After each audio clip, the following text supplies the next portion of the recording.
Bom, nosso tema de hoje é exatamente esse, né, o Código da Justiça Divina, né? É um tema muito relevante para a gente buscar entender, muitas das vezes, a situação que a gente atravessa, né? Principalmente até, né, essa situação atual, essa situação em que a gente, né, se encontra bem aflito de alguma forma, né? Não deveríamos estar assim com o sentimento da aflição. Temos que saber ultrapassar esses momentos difíceis. Mas essa questão da pandemia são um dos aspectos das nossas aflições, né? Não é a primeira vez que acontece, provavelmente não será a última, embora nós já estejamos no limiar, né, do mundo de regeneração, mas o fato é que a gente precisa saber ultrapassar os obstáculos, tá certo? Então, para a gente desenvolver o nosso tema, a gente vai falar basicamente o que está aqui nesse quadro, né? Falando numa introdução, a importância desse tema, né? Os atributos de Deus, falar também um pouco da relevância da obra, o céu e o inferno, na compreensão das leis, né, de Deus e de sua justiça, os pontos convergentes e divergentes entre a lei humana e a lei natural, tá? Alguns dos artigos ou itens, né, do Código Penal da Vida Futura.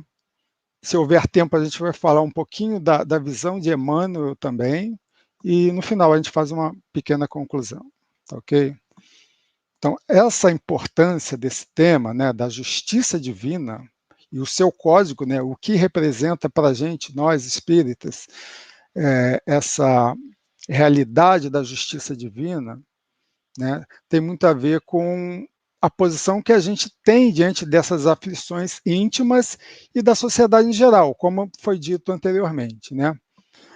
Porque as nossas perspectivas normalmente são limitadas, né? Nós vivemos, basicamente, quando a gente está numa maré turbulenta, digamos assim, a gente vive focado nas próprias dores. É assim que normalmente os seres humanos, né, lidam com os conflitos e com as inquietações naturais da vida, né? Mas a gente pode mudar um pouco, né? Nós espíritas temos um pouco essa obrigação, né, de termos uma real dimensão do todo e não focar em coisas que não vão nos trazer tanto proveito assim, né? Tá certo? Então, para a gente falar da justiça de Deus, temos que relembrar, né, alguns atributos dele, né? Kardec, na sua magistral, né, perspicácia, né, ele na questão 1, ele não perguntou quem é Deus, nem, né, o que é Deus. Ele subtraiu o artigo definido, porque Deus não é matéria, né, e perguntou, então, que é Deus, né? Causa primária de todas as coisas, responderam os espíritos, prolongando aí a sua resposta. Mas lá na pergunta 13 do Livro dos Espíritos, na pergunta, o próprio Kardec, né, já de antemão, ele verifica alguns desses atributos, né? E ele pergunta assim: Deus é eterno, infinito, imutável, imaterial, único, onipotente, soberanamente justo e bom? Temos a ideia completa de seus atributos, né? Então, dentro desse escopo dessa pergunta, os espíritos respondem que, de uma certa forma, sim, né? Porque a divindade é algo que, para a gente, é bem complicado a gente entender de fato, né? Então, a gente tinha concepções passadas um tanto quanto errôneas, né? E a gente precisa se limitar, muitas das vezes, o nosso contato com Deus, principalmente as suas obras, né? A gente verifica a natureza e verifica o quanto Deus é maravilhoso, né? A gente tem uma pequena noção, na verdade, disso tudo, tá certo? Agora, sob outro aspecto, a gente tem que verificar também as leis proclamadas pelo Eterno, né? E a partir daí a gente passa, de alguma forma, a compreender um pouquinho melhor. né? Dentro dessa ideia, né, desses atributos de Deus, a gente destacou aqui o soberanamente justo e bom, né? Quando a gente fala de justiça, que Deus é justo na sua magnitude, não está dissociado da sua bondade. Então, as duas coisas estão juntas, e isso é fundamental para a nossa compreensão, né? E aí a gente pode extrair lá do capítulo 5 do Evangelho esse trecho aí que para a gente pode mudar muita coisa, né? Se Deus é soberanamente bom e justo, não pode agir caprichosamente, nem com parcialidade. Logo, as vicissitudes da vida derivam de uma causa, e pois que Deus é justa há de ser essa causa. Isso, o de que cada um deve bem compenetrar-se, né? Esse alerta final diz muito para a gente, porque a gente teoricamente sabe, mas a gente não aprendeu lá muito bem essa lição, né? Então a gente precisa compreender, e o momento de compreender é principalmente no momento em que a gente está em condições de buscar o nosso ensinamento, né? As nossas reflexões, porque na hora da dor você precisa estar preparado para o revés que vem, né? E se você já tem, de alguma forma, arquitetado, né, bem estruturado dentro de si esse elemento justiça, mesmo diante da dor, a gente vai conseguir ultrapassá-la, né, de uma forma mais satisfatória. Tá certo? Bom, a importância da obra, o céu e o inferno, na compreensão, né, da justiça divina, né, é total, né, porque o livro Céu e Inferno, cujo subtítulo é esse que está aí, né, A Justiça Divina segundo o Espiritismo. É uma obra, uma das colunas da base doutrinária, não é isso mesmo? Porque ela é uma das 5 obras, ditas obras básicas, editada em 1865, né? E ela vai colocar para a gente, na primeira parte, uma parte doutrinária, e na segunda parte, os exemplos que nos cabem, né, visualizar, né, verificar, né? E é um desfile, como se fosse praticamente um Big Brother da vida espiritual, tá certo? Então, espíritos em situações felizes, espíritos em situações medianas, outros em uma situação mais complicada, os espíritos renitentes no mal, os suicidas, uma série de situações que são retratadas, né, da vida além túmulo, né?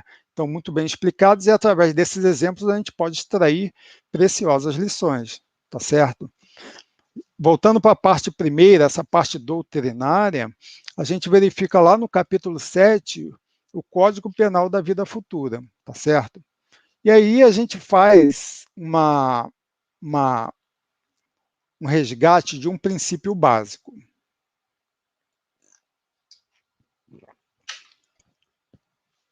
Isso foi extraído lá do capítulo 6 da introdução, né, do Livro dos Espíritos, e está dito assim: o mundo espírita é o mundo normal, primitivo, eterno, persistente, sobrevivente a tudo, né?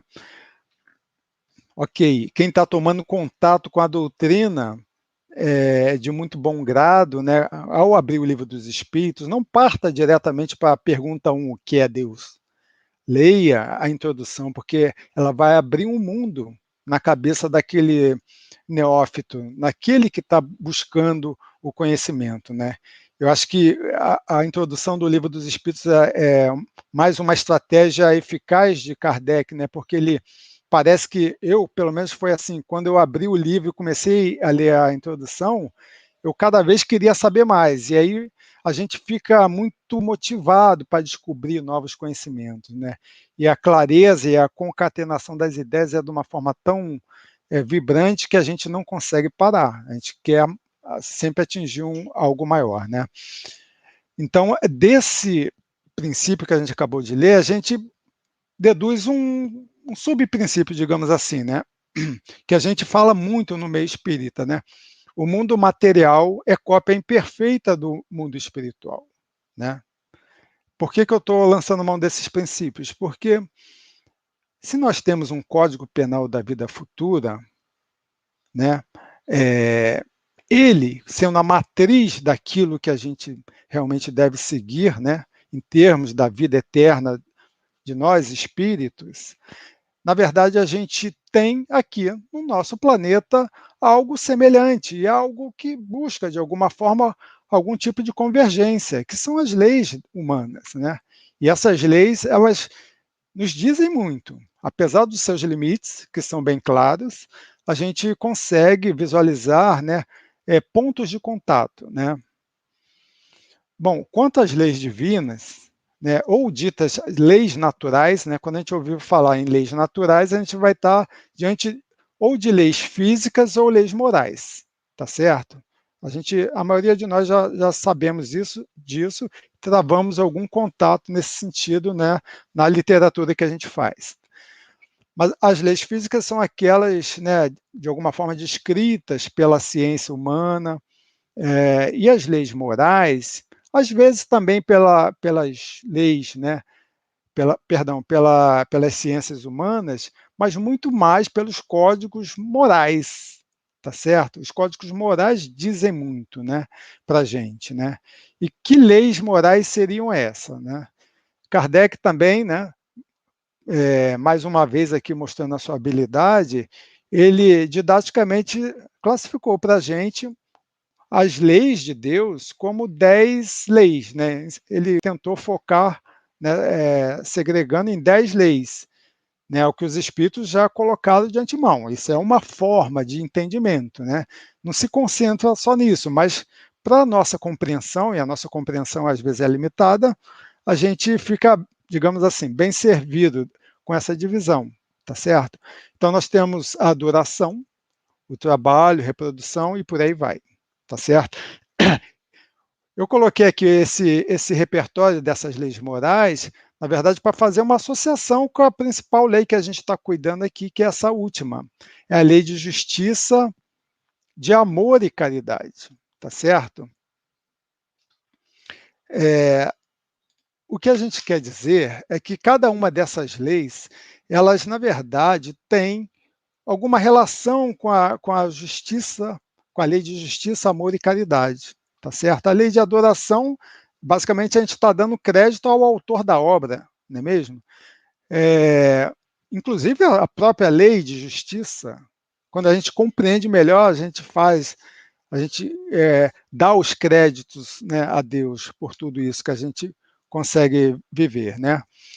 A lei de trabalho, porque é através do trabalho é que nós conseguimos, né, nos redimir, muitas vezes, dos nossos débitos, das nossas imperfeições.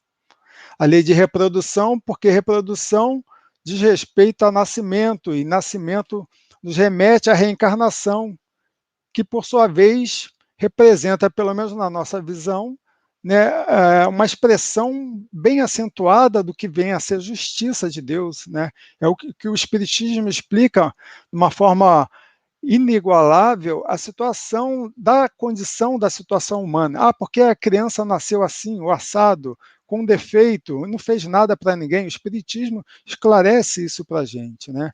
Então, essas leis tem toda uma concatenação exata. Né? A lei de conservação, no sentido de que a gente busca, né, mesmo diante das nossas aflições, busca manter-nos, né, retos, erguidos, né, em busca da superação. Destruição, né, muitas vezes quando o recurso de que a divindade dispõe, né, por efeito das suas próprias leis, é, lançar mão, né, de eventos que venham, de alguma forma, alavancar o progresso, porque muitas vezes a gente fica engatinhando, né, na nossa missão evolutiva, a gente fica postergando demais, e aí é preciso um impulso, e muitas vezes isso acontece. Né? E a lei de sociedade, porque a nossa essência é exatamente essa, como dita pelos filósofos, Aristóteles falava, né, muito dessa situação. Né? E é mediante esse contato que a gente tem entre os homens que a gente vai efetivamente construir a nossa redenção, tá certo? A lei de progresso, porquanto o progresso, inclusive, da lei dos homens, né, busca essa convergência já dita anteriormente, tá certo? Então, nós progredimos, a sociedade progride, as suas leis também hão de progredir.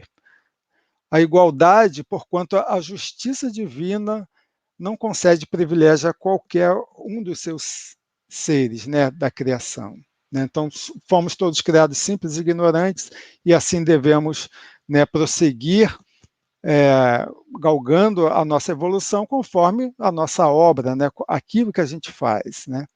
A liberdade no sentido de que nós somos o nosso próprio juiz, né? Nós exercemos o nosso livre-arbítrio e podemos construir as paisagens belas para nossas vidas, como o contrário também, as nossas tempestades. Então, precisamos estar bem atentos a essa lei. Né? E, resumindo tudo isso, conforme já dito, a lei de justiça de Deus, que não está dissociada, reafirmando aqui, ao amor e à caridade tão importantes para a gente, tá certo? Então, o que a gente pode falar, né, das leis humanas e leis de Deus, conforme a gente diz, se é uma cópia imperfeita, né, essa lei dos homens é uma cópia imperfeita da lei de Deus, existem pontos de contato, né, alguns mais perto, né, em que a lei humana se aproxima de alguma forma da lei de Deus, e outros pontos em que essa distância se faz muito mais, né, evidente para a gente, tá certo? Então, eu vou ler aqui, basicamente, aqui um quadro resumo que eu preparei, nesse sentido, tá? A prescrição das normas. Quando a gente fala normas, está falando de normas de conduta, né? O nosso dever enquanto seres da criação, como a gente deve se conduzir, tá certo? Então, a prescrição dessas normas, no caso da lei humana, está inscrita nos diversos códigos, né? Aqui no Brasil, por exemplo, Código Civil, Código Penal, Código Tributário Nacional, tá certo? E outros códigos, leis esparsas, né, que balizam para o ser humano como ele deve se conduzir, o que ele pode, o que ele não pode fazer, as sanções aplicáveis a cada situação em caso de descumprimento, né? E as leis divinas nesse aspecto. Imagina lá o ser primitivo, que não tinha acesso a código nenhum, evidentemente, né? Não tinha livro, não tinha absolutamente nada. Mas ele veio com a lei à sua disposição. A lei divina está escrita na sua consciência, tá certo? Isso é um ensinamento que nos passam os espíritos. Outro aspecto aqui importante é o objetivo das normas, né? O que eu apurei aqui? Que no caso das leis humanas, o objetivo dessas normas seria o quê? A satisfação da comunidade e apaziguamento social, ok? Então, lá na questão 776 do Livro dos Espíritos, que eu aqui estou destacando, a gente quer dizer o seguinte, né? A teoria da construção do Estado, né, dos países de uma forma geral, a teoria do contrato, né, em que os elementos da comunidade eles concedem para o ente estatal, né, aquele que vai dirigir política e administrativamente a vida das pessoas, o poder, inclusive o poder de punir. Porque senão a gente vai nos remeter ao que diz essa questão 776, né, que é a volta do ser humano à sua condição mais primitiva, né? Estamos falando, então, portanto, do estado da natureza, né? Aquele estado primitivo em que o ser humano vence aquele que for mais forte, né? Como se fosse ainda a questão da seleção natural que nós visualizamos no reino animal, né? Mas o homem alcançou um patamar diferente, né?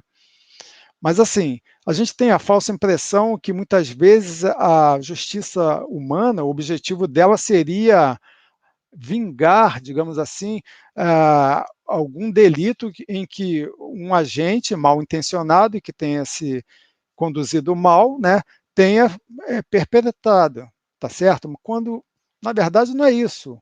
O que a lei humana quer, na verdade, é simplesmente apaziguar e evitar novos conflitos, né? Então, quando se prende o autor de um homicídio, tá, ok, a família da vítima pode até se sentir, de alguma forma, atendida nos seus anseios de justiça. Mas o que a sociedade quer para aquilo ali é que fique um exemplo, digamos assim, para todas da comunidade. Olha, vocês não devem matar, né? E esse é um aspecto importante do nosso entendimento. Então, quando a gente fala faça-se justiça, na verdade, a gente não está concebendo muito bem o que vem a ser a verdadeira justiça, né? A justiça de Deus é muito mais ampla do que isso, é muito mais do que uma vingança pessoal, né? E nesse contexto, a lei divina, a reparação, né, o objetivo da norma é a reparação efetiva e a redenção do ser. Não é simplesmente para atender o anseio social. Então, para que o elemento que tenha se conduzido mal, ele venha, né, realmente reparar, né, as suas faltas, ele vai estar submetido à lei humana, independente, perdão, à lei divina, independente da aplicação da lei humana, que pode até contribuir, de alguma forma, para o início, digamos assim, da aplicabilidade da lei divina. De repente, o cara está preso, comeu o pão que o diabo amassou na prisão, digamos assim, né, no dito popular. Ele pode estar já cumprindo de alguma forma? Sim, a lei divina, mas só que tem outros elementos muito maiores do que esse. Não é só aquele momento ali em que ele passa na prisão, né? E o nosso sistema, infelizmente, nós conhecemos, né? Muitas vezes, em vez de regenerar, ele acaba complicando muitas vezes a situação, né? No que diz respeito à estabilidade das normas, né?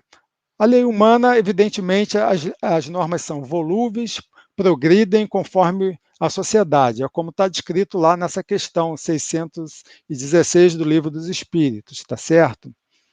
Então, existe uma ideia de, como já dito, né, de convergência.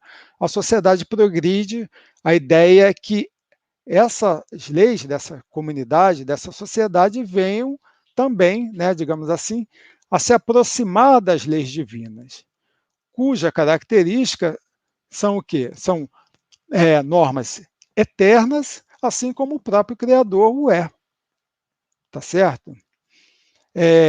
Circunstâncias agravantes e atenuantes, né? Então, existem algumas situações em que aquela falta cometida, ou ela pode ser agravada, no sentido da pena ser maior do que seria se for uma situação agravante, ou, pelo contrário, diminuir a pena inicialmente prevista se houver alguma circunstância atenuante, né? Por exemplo, na lei humana, no caso, o cara agiu sob violenta emoção e aplicou ali um golpe que foi no seu oponente, digamos assim, que foi ou matou ou deixou ele com algum tipo de sequela, né? Mas houve digamos assim, algum fato bastante que tirou ele, digamos assim, do seu emocional e um fato juridicamente reconhecido pelos homens, né, digamos assim, pela lei dos homens. Aquilo pode servir como uma causa atenuante, né, uma circunstância atenuante. Tá? Já no caso da lei divina, é um pouco diferente. Deus vai avaliar se houve, sim, né, alguma circunstância agravante ou atenuante, né? Mas ele sempre vai valorar a intenção da pessoa, e isso faz toda a diferença, né? A gente vai ver que a palavra intenção começa a aparecer aqui com mais frequência na nossa pesquisa, porque é o elemento essencial da justiça de Deus. Deus vai mirar o que cada um pretendia, né? Porque muitas vezes o externo parece uma coisa, mas lá no íntimo a situação é bem diferente. E Deus tem acesso, né, a essa intenção, a esse íntimo de cada um de nós, né? Da mesma forma, excludentes de ilicitude seriam aquelas causas de que a pena não seria aplicada, né? Que na lei dos homens seria tipo a legítima defesa, né? Exercício regular do direito, o policial estava lá e o assaltante reagiu e ele, né, atirou para, infelizmente, veio a tirar a vida. Ele estava no exercício regular do direito dele, né? E isso está previsto legalmente, tá certo? Mas Deus é um pouco diferente. Ele poderia, né, digamos assim, haveria um meio menos gravoso em que ele pudesse, digamos, neutralizar a situação ali, ou ele fez com a intenção, já que ele está, digamos, reagindo, eu vou simplesmente tirar a vida dele. Né? No caso do nosso exemplo, né? O policial pensando, tá certo? Então Deus vai avaliar isso, ok? É, um outro aspecto é a sanção ao ato ilícito, né? Na lei dos homens, né, os diversos tipos de coerção são impostos conforme a previsão legal. Então, a lei humana vai, digamos assim, algemar o sujeito, vai prender o fulano de tal preventivamente, aí depois não, aí manda soltar, depois prende de novo, vai julgar o cidadão. Esse cidadão pode ser efetivamente condenado, pode ser preso, pode ser multado. Em determinados países, o Estado, inclusive, pode tirar a vida, né? Onde a pena de morte é prevista, né? O que é um grande contrassenso, evidentemente, né? Diante das leis morais. Agora, na lei divina, essa quitação, né? ante Ela se dá, perdão, ante o convencimento do agressor. E eu destaquei aqui o convencimento, né? Porque a pessoa, quando vai fazer a reparação, né, ou se arrepende, vai fazer a reparação das suas faltas, na verdade, ele pode postergar esse momento. É lógico que vai haver consequências quanto a isso, nós vamos ver adiante. Mas o fato é que Deus espera o momento certo para que a gente comece a verificar os efeitos da aplicação da sua lei, né? E aí o nosso imediatismo, a gente fica impaciente, a gente quer, como a gente já disse, né? Justiça a qualquer preço, né? Quando esse não é o caminho, né? Prova material da violação da lei. Muitas vezes isso acontece, né? Fica dentro, na lei humana, dentro do limite dos fatos provados, ou seja, se não foi provado, de repente o cidadão fez ali, cometeu algum ato reprovável, né, socialmente falando, juridicamente falando, mas não se consegue condenar o sujeito simplesmente porque não se tem prova, né? A lei divina funciona desse jeito? É claro que não. Deus sabe tudo o que aconteceu. Então, a efetividade da sua justiça aqui já começa a aparecer com muito mais, né, evidência para a gente, né? Muito mais clara nesse sentido, né? Solidariedade dos agentes, né, quando, né, a pessoa é culpada, quem comete o ato, né, mas quem contribui para aquela ação, para aquele resultado, também vai responder, na medida da sua participação. É isso que a lei dos homens vem dizer. E a lei divina, nesse aspecto, ela trabalha de uma forma semelhante. Só que, mais uma vez, a intenção equivale, né? Porque muitas vezes essa intenção fica encoberta, tá certo? Início da aplicação da pena. Na lei dos homens, normalmente será o fim do processo. Isso se não houver prescrição. Às vezes o cara cometeu o crime, né, foi verificado os fatos, não, cometeu, mas vai aplicar a pena. Não, não pode, porque prescreveu. Né? E ela fica limitada, evidentemente, até o fim da nossa existência atual. Né? Tá certo? Se o cara morreu, não tem pena, não é mesmo? Agora, a lei divina não. O início da aplicação ela vai se dar a qualquer tempo, mesmo em vidas futuras. Né? O nosso imediatismo faz com que a gente fique, né, alvoroçado, né, inquieto quanto a isso, mas é a sabedoria de Deus que nós devemos, na verdade, compreender melhor. Né? Duração da pena, isso para mim é um ponto capital. Né? A duração da pena para o crime, sei lá, de estelionato. Eu não sei se é isso, mas vamos supor, pena 8 anos, essa é a pena base. ele vai ter circunstâncias atenuantes, circunstâncias agravantes, que vai fazer com que o 8 seja, né, ou 6 ou 10, né, conforme seja as circunstâncias presentes. Mas, na lei de Deus, muito mais efetiva, né, muito mais sábia, né, vai ser até efetiva a quitação. Enquanto o ser, né, não quitar efetivamente os seus débitos, ele vai estar sujeito à pena, tá certo? E por isso a efetividade da justiça de Deus é muito maior, né?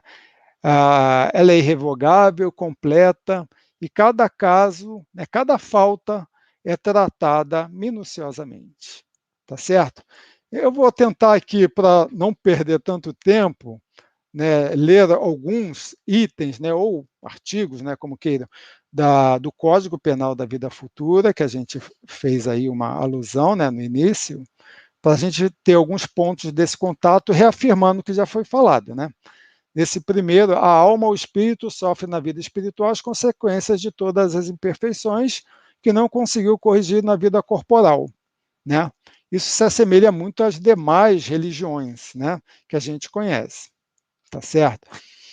O segundo, a completa felicidade prende-se à perfeição, isto é, à purificação completa do espírito. Toda imperfeição é, por sua vez, causa de sofrimento e de privação de gozo.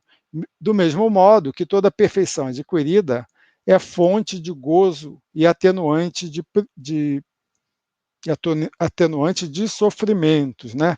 Então, nesse sentido, a gente tem que entender que mesmo os espíritos, né, superiores, por exemplo, que a gente tem a escala espírita, mas eles não estão ainda no patamar dos espíritos puros, né? Precisarão ainda existe alguma falta, algum problema, alguma situação ainda pendente que precisa ser devidamente ainda resgatada. Se bem que para os espíritos superiores, né, é muito diferente daquilo que a gente vive, né? Eles já estão no estágio, né, de uma completa, digamos assim, consciência daquilo que devem e do que não devem fazer, daquilo que irão ou que não irão passar, né?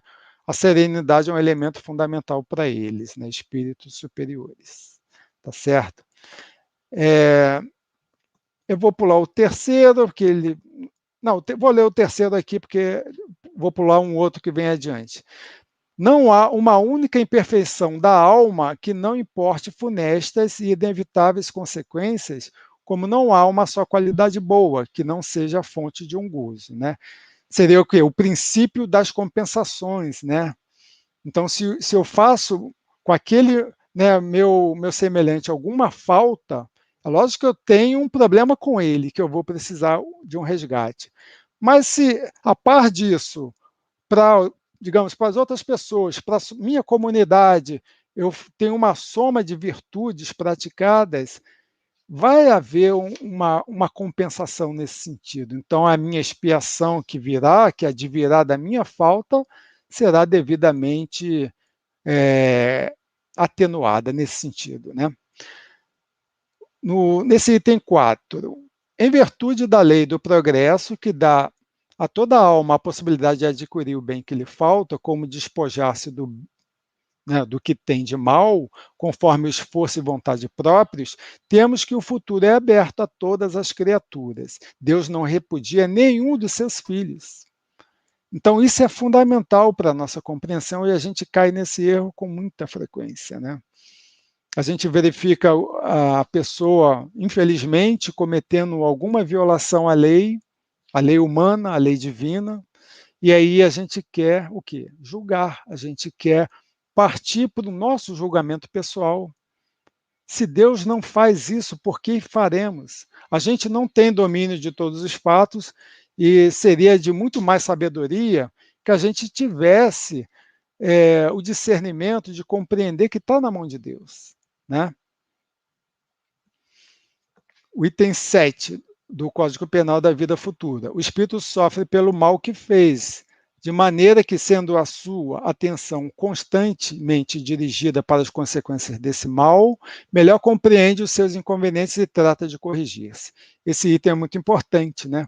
Porque quando alguém comete alguma falta, aqui está no texto, né, da nossa constituição do Espiritismo, como disse Haroldo Dutra, né, se referindo ao Código Penal da Vida Futura.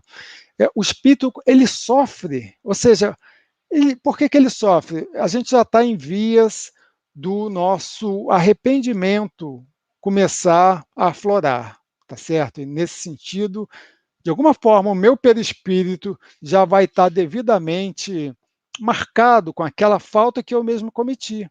O primeiro prisioneiro da falta que eu cometi sou eu mesmo. Esse é o ponto, né?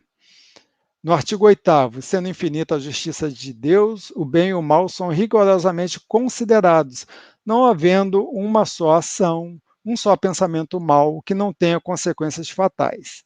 Né? Isso vem a reafirmar aquele terceiro que eu ia pular, acabei lendo aqui uma parte desse 8º, né? Aquela lei das compensações. Deus sempre vai considerar o que você fez de mal, mas também não vai deixar de observar o que de bem você realizou. Tá certo? O 9º, toda falta cometida, todo mal realizado é uma dívida contraída que deverá ser paga. Se não nessa existência, sê-lo-á na seguinte ou nas seguintes, porque todas as existências são solidárias entre si. Aquele que se quita numa existência não terá necessidade de pagar uma segunda vez. Né? Então, a solidariedade da existência, para nós espíritas, isso é um fator primordial. Por isso que a gente não deve cair no erro do julgamento, não é mesmo? A gente deve aguardar e compreender e entender a justiça de Deus. Né? O tempo da justiça de Deus é outro, tá certo?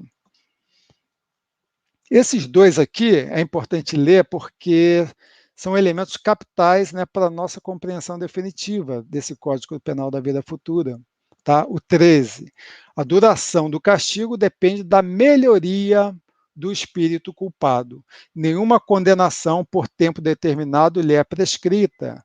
O que Deus exige por termo de sofrimento, ou seja, o final do sofrimento, é o melhoramento sério, efetivo, sincero, de volta ao bem. Deste modo, o espírito é sempre árbitro da própria sorte, podendo prolongar os sofrimentos pela pertinácia no mal ou suavizá-los e anulá-los pela prática do bem.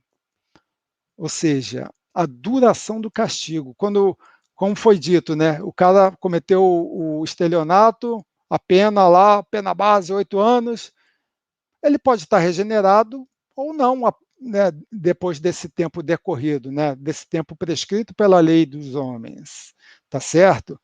Já a lei de Deus, não, é bem diferente. Ele só vai estar reabilitado diante da lei quando ele tiver se arrependido e tiver alcançado todos os estágios que a gente vai ver no próximo item, né, que é o item 16, que eu já parto para ele, tá certo?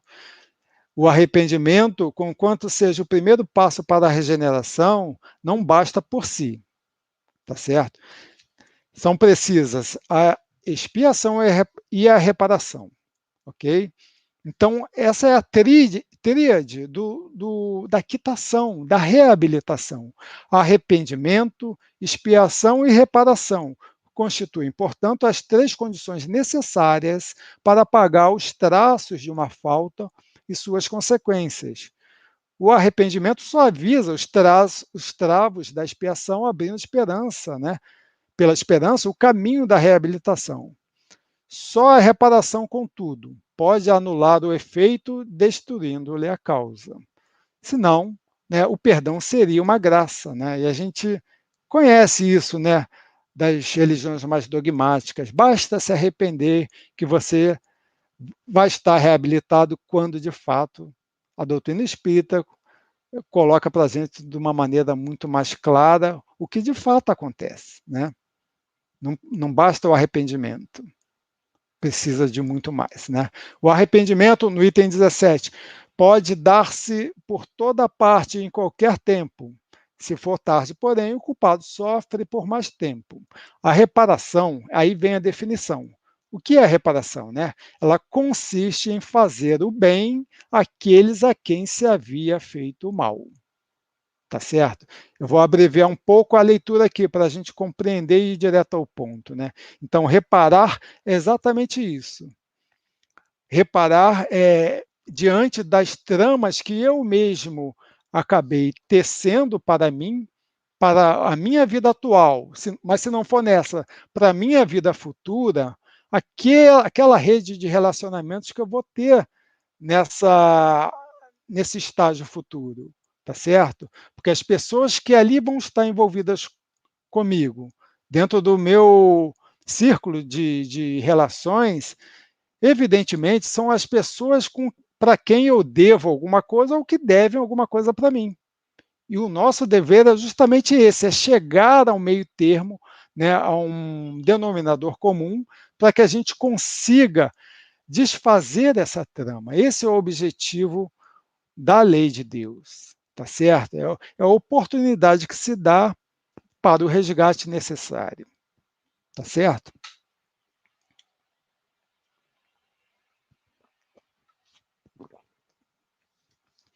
No item 18, nós temos ali: os espíritos imperfeitos são excluídos dos mundos felizes, cuja harmonia perturbariam. Bom, isso para nós espíritas falamos disso todo dia. Mundo de regeneração está chegando. Ok, está chegando. E o que eu estou fazendo nesse contexto, né? Na verdade, a gente está dentro de um Enem, digamos assim, um Enem espiritual, porque é um momento de pandemia, né? E é o momento do testemunho, né? Nessa hora, né? Então, aqueles espíritos que não estão se havendo muito bem, não só nessa situação atual, mas na sua vida como um todo, estão, digamos assim, serão convidados a perfilar outros mundos, né? Mundos mais imperfeitos, tá certo? Então, nós devemos estar sempre atentos a esse ponto. O item 19. Como o espírito tem sempre o livre-arbítrio, o progresso, por vezes, se lhe torna lento e tenaz a sua obstinação.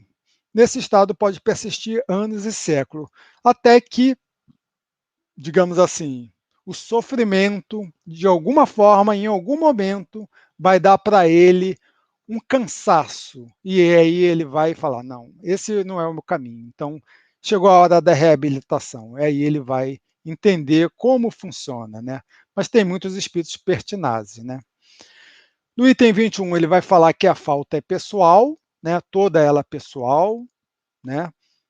É, né, as pessoas que participaram para aquele resultado também serão, de alguma forma, arroladas pela justiça de Deus, evidentemente, conforme a intenção, não é mesmo? E esse item 27 que a gente destacou, que o único meio de atenuar, né, as consequências futuras de uma falta realizada está no repará-las. Voltando ao ponto, a reparação é o elemento primordial para a gente fazer a nossa reabilitação, tá certo? Nós temos aqui alguns ensinamentos de Emmanuel, né, quanto a esse tema que é tão caro para a gente, tá? Eu já estou vendo aqui o nosso horário um pouco adiantado, então eu só vou ler o que está aqui mais, digamos assim, destacado aqui, né? A gente poderia ler aqui, mas vai ficar um pouquinho prolongado, tá? Aquele último trecho, quando fala assim: bom, guarda a consciência no dever lealmente cumprido e haja o que houver, releva os golpes com que te firam, ofertando-lhes o melhor sentimento, a melhor ideia, a melhor palavra e a melhor atitude.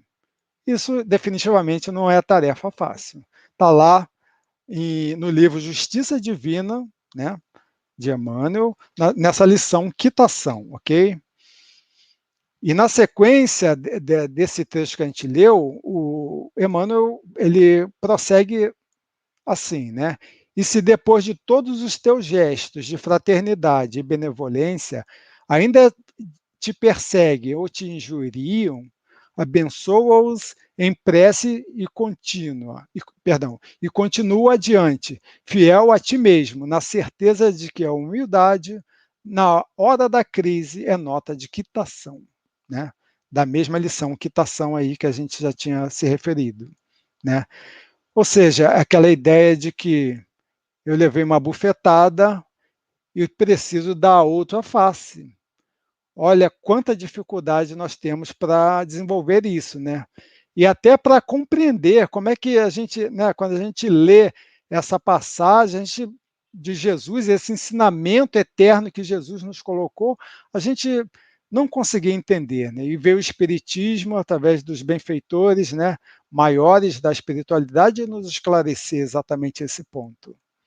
É muito importante a gente, não é que eu vou me colocar diante do meu inimigo, toma aqui a minha face que você vai poder bater o quanto quiser. Mas é o contrário, eu vou estar, na verdade, não revidando, né? Eu vou estar orando por ele, porque ele está num estágio de desequilíbrio evidente, né? E eu vou estar consciente que a justiça de Deus vai prevalecer nessa situação, né? E por último, eu leio ali: os prisioneiros da concepção de justiça implacável ignoram os poderosos auxílios do Todo-Poderoso, que se manifestam através de 1000 modos diferentes.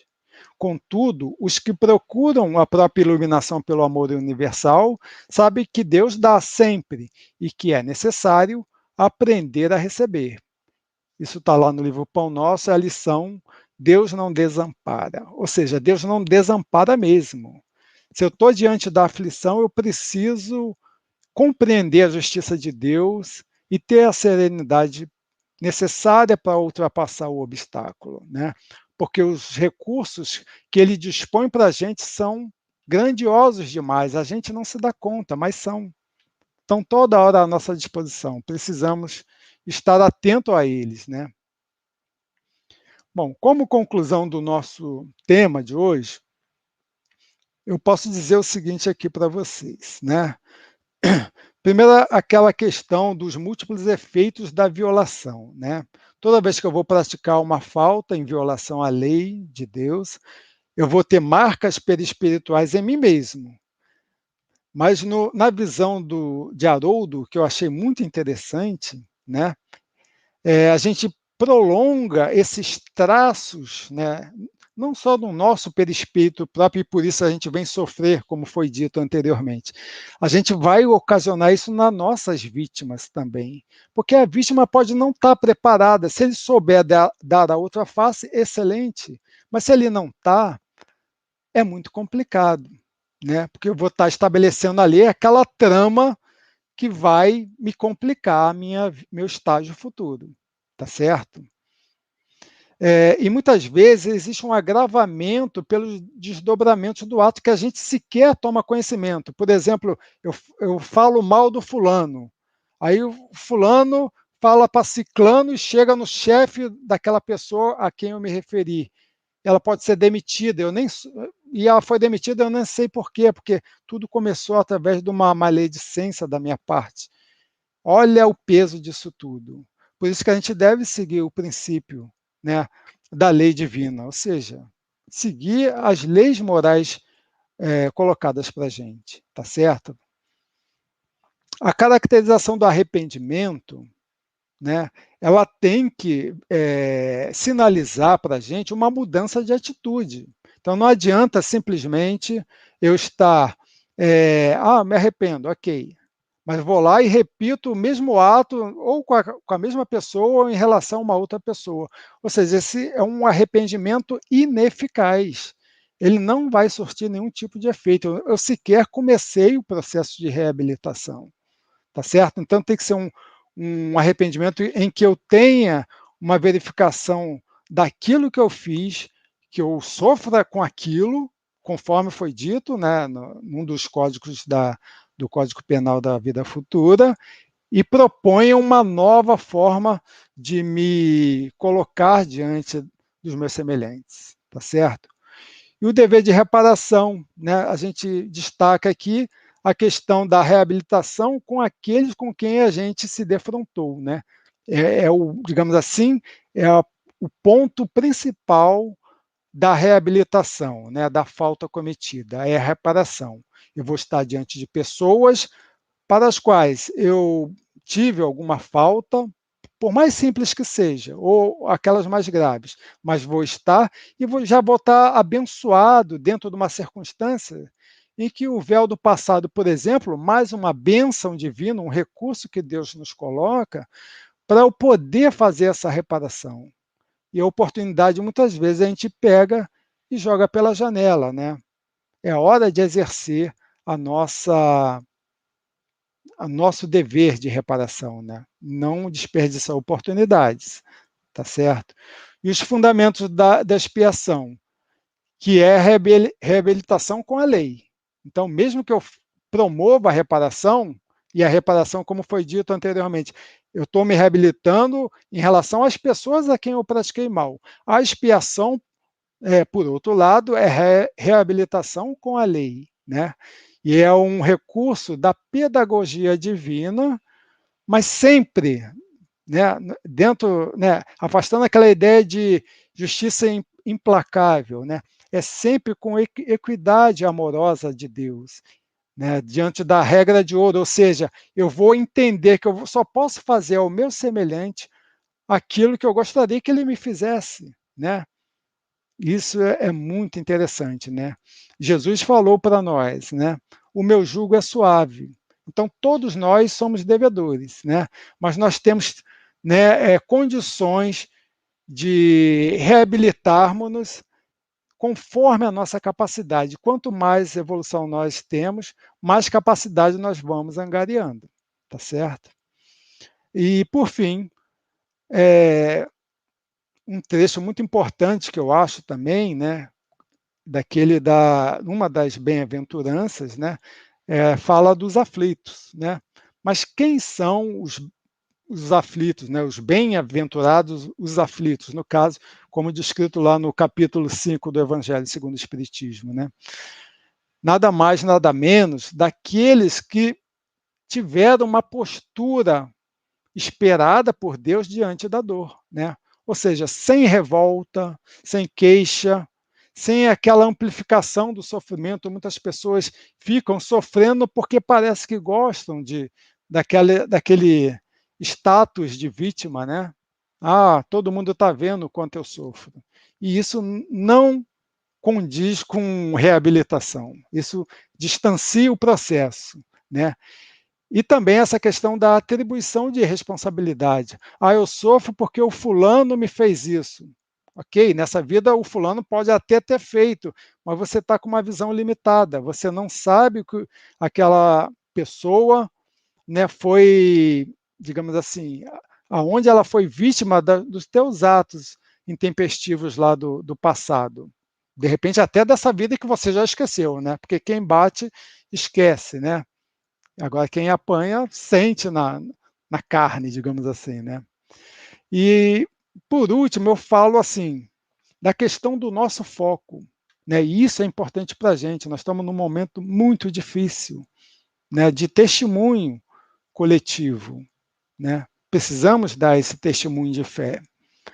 Então, é necessário que o nosso foco não seja nas dores, mas o foco tem que ser na justiça de Deus, porque o barco não está à deriva, nós sabemos exatamente isso. É compreender que aconteça o que acontecer, né? Jesus e Deus estão no leme desse barco, tá ok? É essa a mensagem final que eu deixo para todos vocês, tá? Bom, espero que eu tenha